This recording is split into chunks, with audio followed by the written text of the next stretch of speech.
into this Monday edition of the Flagship. I'm your host, Zach Berry. Joining me, Mr. Ben Garrett.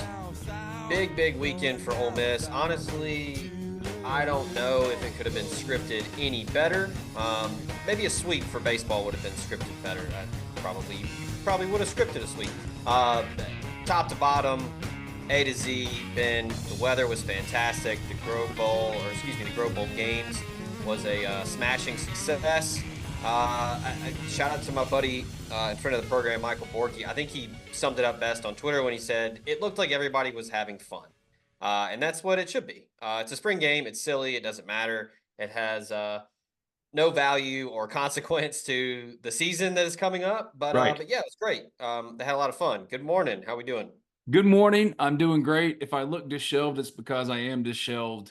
Been a long morning. I had to rush the pups, my sweet Rosie pups, my Shih Tzu, my Shih Poo.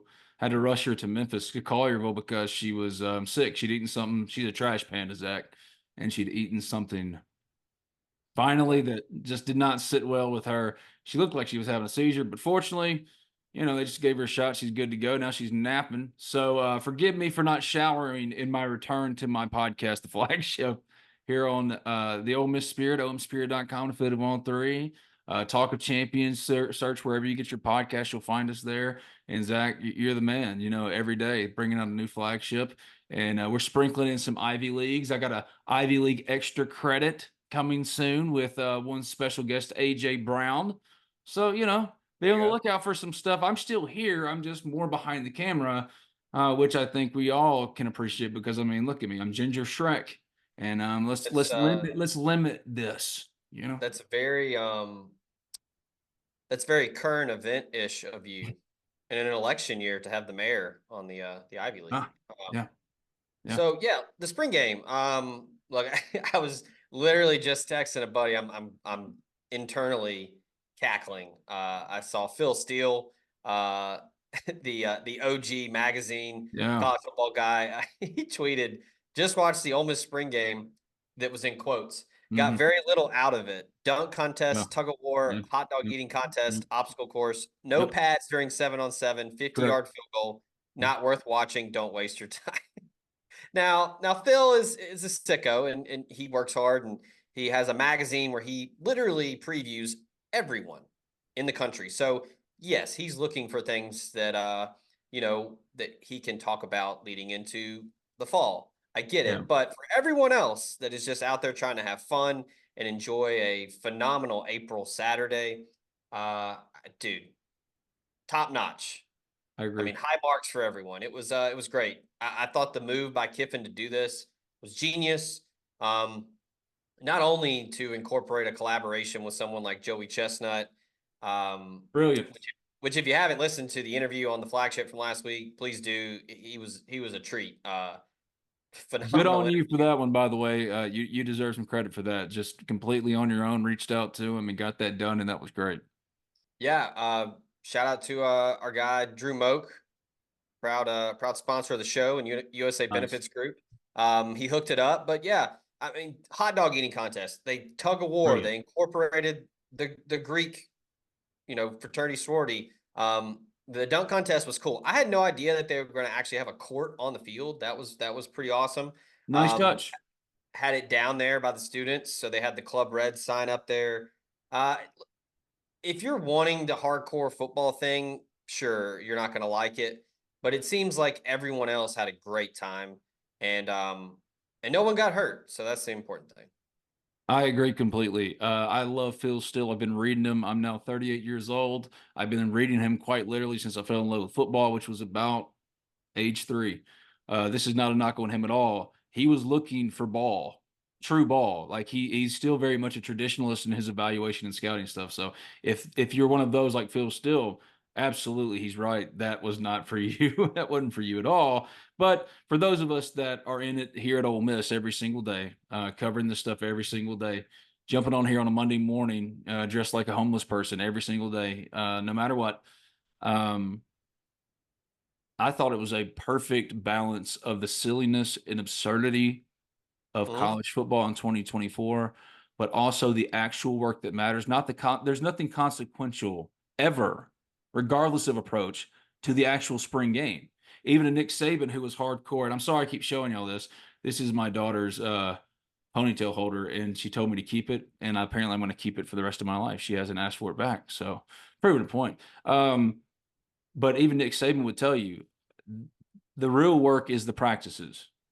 The actual practices, when they send us away after 4 periods, in the case of Lane Kiffin, and they work on things or individual things, more specialized, that's the work. And it's the same thing, and it was the same thing even before the advent of NIL and the explosion of it in college football. That's what it was. And spring football, while they did all this work, they did it more behind closed doors. They started to shut things down in late 2010s, early 2020s. It was all pretty much shut down. And Phil's looking for the only opportunity he's going to get this spring of evaluating Ole Miss for his national scouting thing. So again, I completely sympathize with Phil, but knowing this place like we do, which is a lot different and more intimate, certainly than Phil, I thought it was pitch perfect. I thought it was a blast. I Yeah. thought what was really fun about it, the most fun thing about it, and I want to hear what you think about this, is it felt a lot like not the Super Bowl itself, but all the events that lead up to the Super Bowl. This is a humble brag, and I don't mean for it to be, but it's going to be. I've personally attended 2 Super Bowls, and thanks to my dad, privileged, got my whole paid vacation twice to football nirvana. But both times, like for me, it wasn't about the game because I'm a Cowboys fan. It was about all the other stuff, and you'd have these different pockets of events with stars. Like you'd see Doug Flutie was doing something with FanDuel. It wasn't FanDuel at the time; that wasn't around. But you get what I'm saying? Like you see all these different. So you had AJ Brown announcing his foundation, that's going to be the subject of the Ivy League extra credit coming up on the Talk of Champions podcast network on the Flagship with my man. There's the other way. My man, Zach Berry. AJ Brown's launching his foundation. You've got Cody Corentown, Elijah Moore. I mean, AJ Brown hadn't been interviewed in regards to Ole Miss by an Ole Miss person in an Ole Miss setting since he left here. And now he's the most, or at least top 3 as far as highest paid in the NFL. So a really great weekend. Joey Chestnut's now entered the Katy Perry pantheon of Ole Miss pop culture immortals. I just thought it was pitch perfect. And I look forward to seeing how it evolves now, as I think becomes the custom, at least under Lane Kiffin, for however long he's here at Ole Miss, moving forward. I thought it's probably not. Well, I don't know. Maybe not the target demographic for Lane Kiffin, but he certainly wouldn't hate it. Both of my kids were dialed into the spring game. I just had it on in the background, and they were just eating lunch. Mm-hmm. Normally, they would ask for me to change it and put it on, a movie or a show. The hot dog eating, the tug of war. I mean, 2 small kids thought it was awesome. I think that's the point. It's not a serious football game. Like you said, practices, scrimmages, drills, endo, all the grunt work. The spring game is supposed to be fun. It's supposed to get out there, continue to build the brand that is Ole Miss. That's a thing, on Sunday at the Under Armour camp. Anytime I talk to a prospect and ask about Ole Miss, the word fun, the words laid back, that's big with the staff. I think that's a more inviting atmosphere for transfers and high school kids when it's not, hardcore work every day, 9 to 5, get in here, we yell at you nonstop, it sucks, and then, hope we win a lot. Now, Ole Miss is like, hey, we're going to have fun. Like, we're going to work, but we're going to have fun doing it. We're going to make it a creative, unique environment for everybody. And I think that that's exactly what Ole Miss did. But if you're looking for some ball, there was a little bit, and I liked what I saw. The one thing that stood out to me the most, AJ Maddox was pretty impressive in the little bit we saw of him. Got to see a good bit of what Charles Power and Cody Belair liked about him as a high school prospect. They both work for On3, national evaluators of recruits for On3. Just want to give them their shouts. Scouting and rankings. Folks, they talked a lot about like a very mature mechanical approach to the position, manipulating arm angles. He did that on Saturday. He was squeezing them into tight windows, dropping down 3/4. Yeah, everybody says it's the Mahomes thing, as he's kind You of made it his own. hear that? It's What the is? hype train. It's the Okay. hype train Um, rolling down the tracks. Here we go. but Here yeah, I we mean, the arm talent that Austin Simmons has. He's a phenomenal pitcher for the Mhm. baseball team. Everybody's seen the videos of him spinning it in practice. We haven't seen a lot of AJ Maddox, so it was good. I thought like he had some good, drives. It was a 7-on-7, a small field, but I thought he did some good things. I continued to bang the drum about Trey Amos. I don't think he's talked about enough and how important of a pickup that was. He made some good plays in coverage. That dude's battling every day with Trey Harris in practice. So maybe he is getting the like, man, this sucks 9 to 5 when he's having to cover Trey Harris all the time. But yeah, and Pooh Paul had an interception. You're seeing. I know we didn't get to see a lot of the trenches because it's 7-on-7, but a lot of the transfers that were brought in, a lot of the high school guys really excelled. Caden Lee I think he had 2 touchdown catches. Mhm. Um, Walker Howard had a nice deep ball that was perfectly dropped in the bucket. So yeah, there was some ball. It wasn't all field day, Pro Bowl games type Yes. stuff. So, but I liked it. It was mostly silly Pro Bowl games, carnival, greatest showman stuff. And that's what I absolutely loved about it. It had gotten past stale doing the mock game. And even if it Yeah, wasn't for you, that's okay. I wish there was like an online Ole Miss suggestion box, to say, hey, well, I didn't love the tug of war, but maybe y'all should try this because you're still all in it together. Oh, wait, there is a place. There is. You know what it's called? The Ole Miss Spirit, omspirit.com, an affiliate of On 3. That's omspirit.com, the best coverage of Ole Miss sports anywhere on the web. I'm biased, of course, because I work for them, but you can sign up today for just $1. Point being is, I thought it was people great. are saying it, Ben. People are saying that. People are saying it. I thought it was great, and I thought what a unique way. Not Joey Chestnut coming in, that was the hook. That was great. Lane Kiffin, that's the brilliance of it to me, the creative brilliance of that. It's just a master stroke as far as like, what is Joey Chestnut doing right now? Nothing. So let's call him, brand the whole thing. It's great. I mean, always been a brilliant showman. Lane the showman showed out Saturday. All right. Yeah, And in 2024, a lot of what we do here in the sport is showmanship, and he's the master of it. You know, he's the master of it, and to see it happen like that, and yeah, it's not for the ones looking for ball, but Phil Steele. Maybe if he came today, Monday, this is the last practice they'll have. They have to get 15 in. Maybe they do some ball today. You're more likely to have seen that today than you would have Saturday if you're tuning in. But that's not what it was for. I applaud Lane for really leaning into. It's like when you're late at night back in high school or whatever, when you're hanging with your friends, or maybe you got out from a long night out doing something or whatever, and you're laying in the bed and you cut it on ESPN2, and you see like, you know, the log throw, right? Or the axe throwing competitions like ESPN the Ocho. It's the whole joke from dodgeball. And I love that because I'm used to seeing for as long as I've been on this earth, so 38 years, and Ole Miss is all I've known and done. I'm used to seeing about 3,000 max, it feels like, at spring games. And while there were only probably not all that much more than that, there were more than there typically is. But the hook wasn't what kept them. These were fans that were engaged, Zach. Like they were into it. yeah, They were having fun.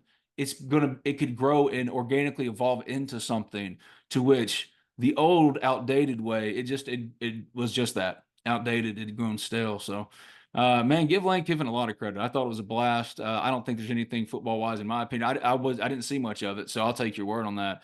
To take from something like that, but still doesn't change the value of it, right? Because I've seen it on our message board too. People have been talking about how uh, they didn't like the light practices, how they were half-heartedly running, or maybe going half speed is a better way to put it. Going half speed in practice. That was by design because Lane's he's not sweating anything in the spring. For him, he's just trying to keep these guys healthy. hmm Um, yeah, but more and more, when you think about it, they were installing, getting ready for this and that, and keeping them healthy, working towards the event. This is of the spring. It's like a part of double decker now, and that's what it always should have been. all from the brain of Lane. So I think it was great. I really do. I hate it for Phil because I know Phil's tuned in to see Walker and Austin Simmons really sling it, and they did at times in 7-on-7, but you can't really evaluate that. I thought it was a blast for sure.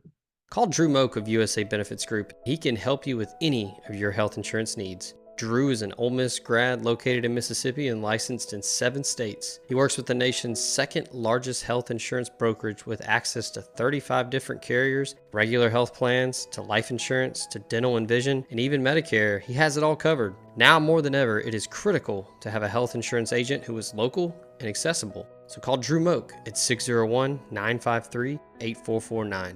601-953-8449 and get your free quote today. This is Cali. With C Spire's blazing fast nationwide 5G network, she's got her fans in the palm of her hands. Live streaming her Mississippi blues from her phone wherever she is, to out there wherever they are. Right now, get the latest 5G phone on us. Only at C Spire, customer inspired. Yeah. Speaking of a blast, if you need to, speaking of double decker, you need to, weather's going to be even better for double decker. Maybe you need to update your wardrobe, get some merch, maybe get a little gift or two, maybe some tailgating supplies. If you need that, College Corner has you covered. 3 locations: Oxford, Flowood, and Ridgeland. The new one in Oxford is spectacular, 4,000 plus square feet. Scott and the folks over there will take care of you, and they take care of us. Proud sponsor of this show, title sponsor of the Flagship Network, Talk of Champions Network. So, 3 locations, and if you can't get to any of the 3, you can go online, collegecornerstore.com. Right now, they do have a very, very special deal going on. A Grove Collective signed football by Lane Kiffin. Nice. Basically, all you have to do, now this only applies to the Oxford location, so there is a caveat, but you're automatically entered to win the Grove Collective ball signed by Lane Kiffin when you make a purchase at College Corner and you leave a tip. But here's the thing, all tips are directly sent to the Grove Collective to benefit Ole Miss athletics. So Nice. Pretty awesome deal there. The promotion ends actually 31 days from today. May 15th is when the promotion ends. The winner will be randomly selected and notified via phone or email, however you choose to be notified when you leave your tip. So do that at College Corner. All right. On the other side of town, Ben, Ole Miss baseball. A little bit of a Friday night was a journey. It was not pretty. But Saturday and Sunday, I mean, just a pretty good weekend for a team that was. You want to talk about you look disheveled. That baseball team was reeling, man. Yeah. Losers of 7 straight, or I guess 8 straight after Friday. Searching for answers. What a bounce back. I mean, we're not anywhere close to, Ole Miss baseball is back. Like, this team's figured it out. No, it's just one weekend. But, I mean, I completely forgot that this program has not beaten Mississippi State in a 3-game series in 9 years, which is absurd. Last time it happened was 2015. It was a sweep. Pretty good weekend at Swayze Field.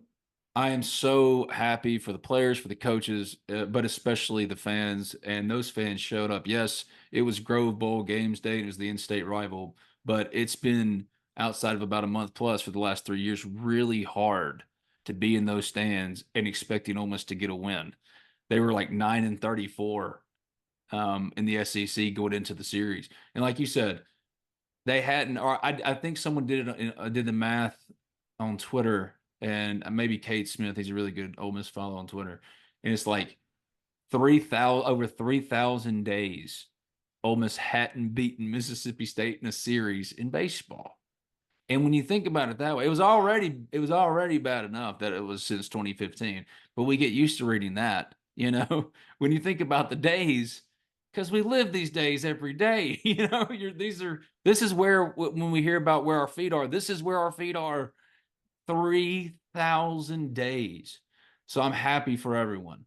What does it change about the season? Well, nothing. Maybe we'll look back on it in a couple months and say this was the jumping off point for another incredible, memorable run like the 2022 title run. Or they'll go back to losing again, and all the conversations begin to turn to, what's the evaluation of Mike Bianco. And in that vein, I should say the Ivy League will be releasing early this week, possibly Tuesday, which will be April 16th, more likely Wednesday morning, with Keith Carter and Jared Ivey asked about the baseball situation. But this was before the Ole Miss series. How much does it factor in? Short term, it was a huge, huge burden off of everybody's shoulders. They could just breathe again and enjoy Ole Miss baseball for what it is, which is always one of the most, one of the very best when clicking on all cylinders. One of the very best college baseball programs in the country, right? But it's been a while since they've operated that way, and to see the fans in the stands like it's supposed to be, to see the team rallying, performing at a high level, coming through in big moments, really happy for them.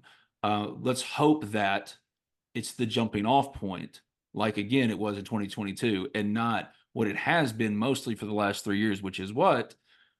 Far more losing than winning. And that leads to a bigger conversation about Mike Bianco and his future and all those things.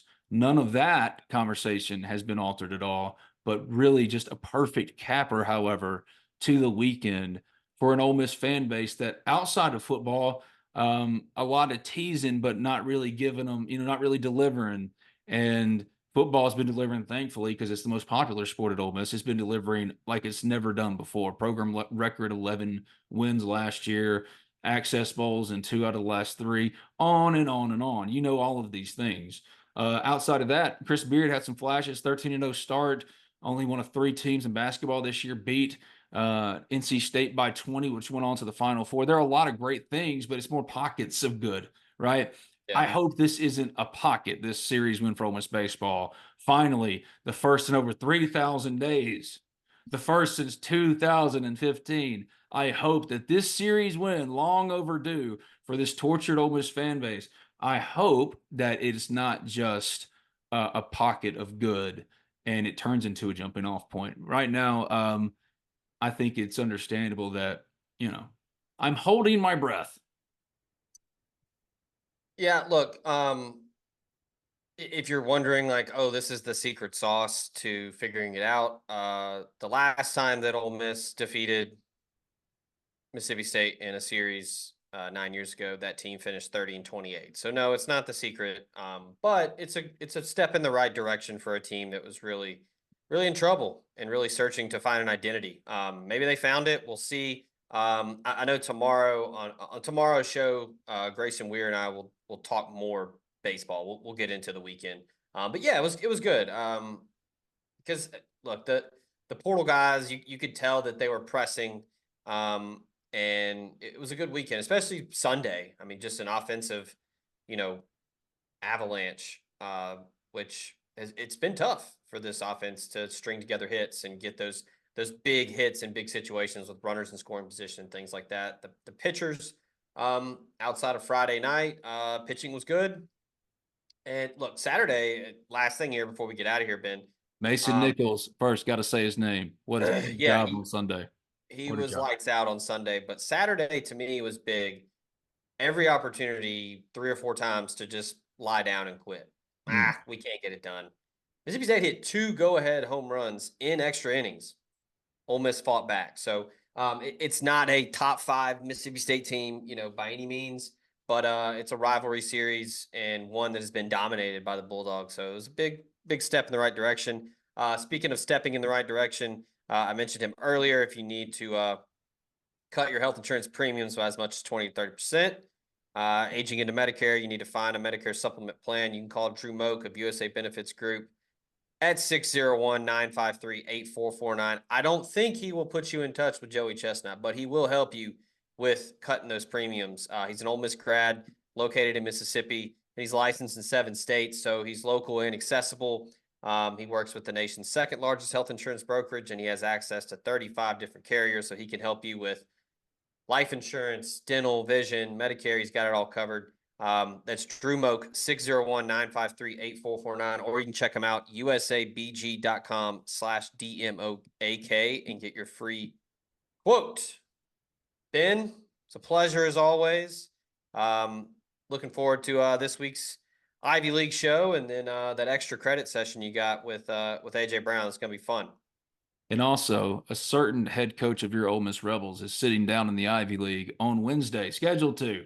I don't want to count my chickens before they hatch here, but yeah, the old ball coach Lane Kiffin, the mastermind behind what I thought was awesome, the Grove Bowl games, will be sitting down with Jared Ivey on Wednesday. So I don't know when that one will release. We'll see how it plays out. But yeah, man, it's going to be something to stay tuned for because, like Zach said, we're always producing stuff here on the Talk of Champions podcast network.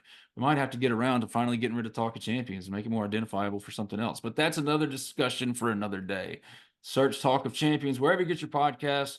Check us out on YouTube. A lot of bonus stuff, like Zach said, like the Ivy League extra credit coming to YouTube and On3 exclusively, actually. So be sure to check it out. I appreciate you, my friend. It's always fun. And when we do it again, it'll be more fun. Absolutely. We got portal coverage at omspirit.com. Ole Miss did get a basketball commit over the weekend. Check that article out at the website. Get on the message board, get in the conversation, get activated, get involved. $1 to join. We've got Ole Miss Women's Hoops also got a commitment over the weekend. We've got Jake, our very own Jake Thompson, wrote about that one. And then there's going to be some movement this week. I can almost 100% guarantee it with the portal window being open. There's going to be a lot going on. So omspirit.com. Check us out. And until next time, we out of here.